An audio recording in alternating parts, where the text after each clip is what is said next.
13 ಸಚಿವರಿಗೆ ಖಾತೆ ಹಂಚಿಕೆ ಮಾಡಿದ ಸಿಎಂ ಡಿಕೆ. ಪರಮೇಶ್ವರ್ ಜಾರ್ಜ್ಗೆ ಹೆಚ್ಚುವರಿ ಖಾತೆ ಹಂಚಿಕೆ. ರಾಮಲಿಂಗಾರೆಡ್ಡಿಗೆ ಜಲಸಂಪನ್ಮೂಲ ಇಲಾಖೆ ಹೊಣೆ. ಭೈರಗೌಡಗೆ ಬೆಂಗಳೂರು, ಪ್ರಿಯಾಂಕ್ಗೆ ಗೃಹ ಖಾತೆ ಹಂಚಿಕೆಯಾದಂಥ ಒಂದೇ ಗಂಟೆಯಲ್ಲಿ ಖಾದರ್ ಆಸ್ಪತ್ರೆ ರೌಂಡ್ಸ್. ಯತೀಂದ್ರಗೆ ನಗರಾಭಿವೃದ್ಧಿ, ಖಂಡ್ರಿಗೆ ಗ್ರಾಮೀಣಾಭಿವೃದ್ಧಿ. ಈ ಎಲ್ಲ ಸುದ್ದಿಗಳನ್ನು ನೋಡೋಣ ಖಾತೆ ಹಂಚಿಕೆ ನ್ಯೂಸ್ ಟಾಪ್ನಲ್ಲಿ. ಡಿಕೆ ಸಾಮ್ರಾಜ್ಯಕ್ಕೆ ಕಾಂಗ್ರೆಸ್ ಹೈಕಮಾಂಡ್ ಮೊದಲ ಹಂತದಲ್ಲಿ 13 ಸೈನಿಕರನ್ನ ಅಖಾಡಕ್ಕೆ ಇಳಿಸಿದೆ. ಈ 13 ಮಂದಿ ಪ್ರಮಾಣ ವಚನ ಸ್ವೀಕಾರ ಮಾಡಿದ್ದಾರೆ. ಯಾವಾಗ ಯಾರಿಗೆ ಯಾವ ಜವಾಬ್ದಾರಿ ಕೊಡ್ತಾರೆ ಅನ್ನೋ ಕುತೂಹಲಕ್ಕೆ ಹೈಕಮಾಂಡ್ ಕೂಡ ತೆರೆ ಎಳೆದಿದೆ. ಸಚಿವರಿಗೆ ಖಾತೆ ಹಂಚಿದ ಹೈಕಮಾಂಡ್ ಈ ಬಾರಿ ಸೆಡ್ಡು ಹೊಡೆದವರಿಗೆ ಮಣೆ ಹಾಕಿಲ್ಲ, ಪಟ್ಟು ಹಿಡಿದವರಿಗೂ ಮಣಿದಿಲ್ಲ. ನಾವು ಹೇಳಿದ್ದೆ ಫೈನಲ್ ಅಂತ ಶರ ಬರೆದಿದೆ. ಹೈಕಮಾಂಡ್ ಸೂಚನೆಯಂತೆ ಸಿಎಂ ಡಿಕೆ ಸಚಿವರಿಗೆ ಖಾತೆ ಹಂಚಿಕೆ ಮಾಡಿದ್ದಾರೆ.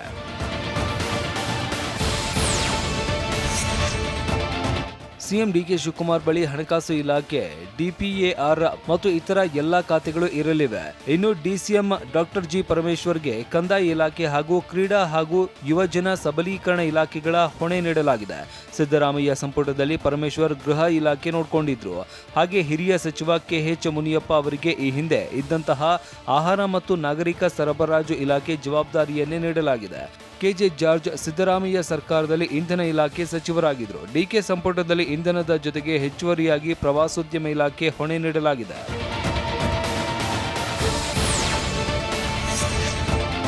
ಎಂಬಿ ಪಾಟೀಲ್ಗೆ ಬೃಹತ್ ಮತ್ತು ಮಧ್ಯಮ ಕೈಗಾರಿಕೆ ಇಲಾಖೆ ಜವಾಬ್ದಾರಿ ಸಿಕ್ಕಿದೆ. ಸಿದ್ದರಾಮಯ್ಯ ಸರ್ಕಾರದಲ್ಲೂ ಎಂಬಿ ಪಾಟೀಲ್ ಇದೇ ಖಾತೆಯನ್ನೇ ನಿಭಾಯಿಸಿದ್ರು. ಈ ಬಾರಿನೂ ಎಂಬಿ ಪಾಟೀಲ್ಗೆ ಇದೇ ಖಾತೆ ನೀಡಲಾಗಿದೆ. ಈ ಹಿಂದೆ ಸಾರಿಗೆ ಸಚಿವರಾಗಿದ್ದ ರಾಮಲಿಂಗಾರೆಡ್ಡಿಗೆ ಈ ಬಾರಿ ಜಲಸಂಪನ್ಮೂಲ ಇಲಾಖೆ ಸಿಕ್ಕಿದೆ. ರಾಮಲಿಂಗಾರೆಡ್ಡಿ ಖಾತೆ ಈ ಬಾರಿ ಬದಲಾಗಿದೆ. ಬೆಳಗಾವಿ ಸಾಹುಕಾರ ಸತೀಶ್ ಜಾರಕಿಹೊಳಿಗೆ ಸಿದ್ದು ಸರ್ಕಾರದ ಅವಧಿಯಲ್ಲಿ ಇದ್ದಿದ್ದ ಲೋಕೋಪಯೋಗಿ ಇಲಾಖೆಯನ್ನೇ ನೀಡಲಾಗಿದೆ.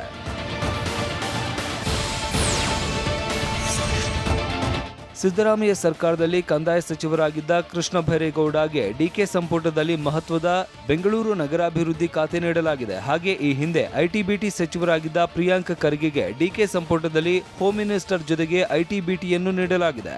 ಪ್ರಿಯಾಂಕ್ ಖರ್ಗೆಗೆ ಗೃಹ ಖಾತೆ ನೀಡುವ ಮೂಲಕ ಉನ್ನತ ಜವಾಬ್ದಾರಿ ಸಿಕ್ಕಿದೆ.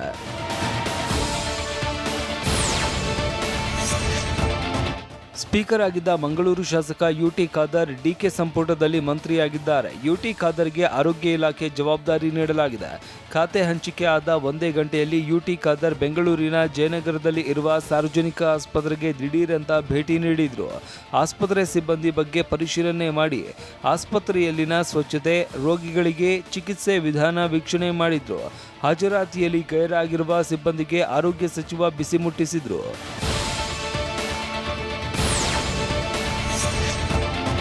ಸಿದ್ದರಾಮಯ್ಯ ಪುತ್ರ ಡಾಕ್ಟರ್ ಯತೀಂದ್ರ ಸಿದ್ದರಾಮಯ್ಯಗೆ ಡಿಕೆ ಸಂಪುಟದಲ್ಲಿ ಚಾನ್ಸ್ ಸಿಕ್ಕಿದೆ. ಸಿದ್ದರಾಮಯ್ಯ ಮನವಿಯಂತೆ ಯತೀಂದ್ರಗೆ ಹೈಕಮಾಂಡ್ ಮಣೆ ಹಾಕಿದೆ. ಡಿಕೆ ಸಂಪುಟದಲ್ಲಿ ಯತೀಂದ್ರ ಸಿದ್ದರಾಮಯ್ಯಗೆ ನಗರಾಭಿವೃದ್ಧಿ ಹೊಣೆ ನೀಡಲಾಗಿದೆ. ಇನ್ನು ಸಿದ್ದರಾಮಯ್ಯ ಸರ್ಕಾರದಲ್ಲಿ ಅರಣ್ಯ ಸಚಿವರಾಗಿದ್ದ ಈಶ್ವರ್ ಖಂಡ್ರಿಗೆ ಈ ಬಾರಿ ಗ್ರಾಮೀಣಾಭಿವೃದ್ಧಿ ಇಲಾಖೆ ಖಾತೆ ನೀಡಲಾಗಿದೆ.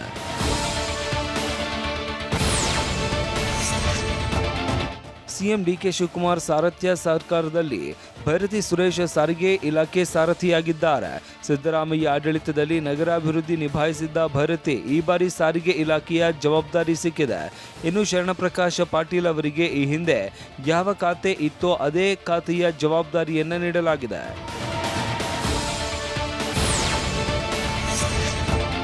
ಡಿಕೆ ಶಿವಕುಮಾರ್ ಜೊತೆ ಯಾರಿಗೆ ಪದಗ್ರಹಣಕ್ಕೆ ಅವಕಾಶ ಕೊಡಬೇಕು ಅಂತ ತೀವ್ರ ತಲೆ ಕೆಡಿಸಿಕೊಂಡಿದ್ದ ಕಾಂಗ್ರೆಸ್ ಹೈಕಮಾಂಡ್ ಖಾತೆ ಹಂಚಿಕೆ ವಿಷಯದಲ್ಲಿ ಟೆನ್ಷನ್ ಮಾಡಿಕೊಳ್ಳುವ ಗೋಜಿಗೆ ಹೋಗಿಲ್ಲ. ತಮಗೆ ಇಂಥದ್ದೇ ಖಾತೆ ಬೇಕು ಅಂತ ಕೆಲವರು ಪಟ್ಟು ಹಿಡಿದಿದ್ರಿಂದ ಖಾತೆ ಹಂಚಿಕೆ ಕೊಂಚ ವಿಳಂಬ ಆಗಿತ್ತು. ಆದರೆ ಸಚಿವರುಗಳಿಗೆ ಒತ್ತಾಯವನ್ನ ಪಕ್ಕಕ್ಕೆ ತಳ್ಳಿದ ಹೈಕಮಾಂಡ್ ಕೊನೆಗೆ ಖಾತೆ ಹಂಚಿಕೆ ಮಾಡಿದೆ.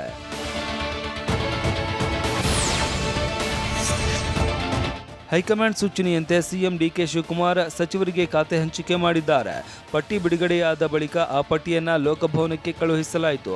ರಾಜ್ಯಪಾಲ ಥಾವರ್ಚಂದ್ ಗೆಹ್ಲೋಟ್ ಮಧ್ಯಪ್ರದೇಶಕ್ಕೆ ತೆರಳಿದ್ರಿಂದ ಲೋಕಭವನದಿಂದ ರಾಜ್ಯಪಾಲರಿಗೆ ಸಚಿವರ ಖಾತೆ ಹಂಚಿಕೆ ಪಟ್ಟಿ ರವಾನೆ ಮಾಡಲಾಗಿತ್ತು. 13 ಸಚಿವರಿಗೆ ಖಾತೆ ಹಂಚಿಕೆ ಪಟ್ಟಿಗೆ ರಾಜ್ಯಪಾಲರು ಅಂಕಿತ ಹಾಕಿ ಗೆಜೆಟ್ ಅಧಿಸೂಚನೆ ಹೊರಡಿಸಿದ್ದಾರೆ.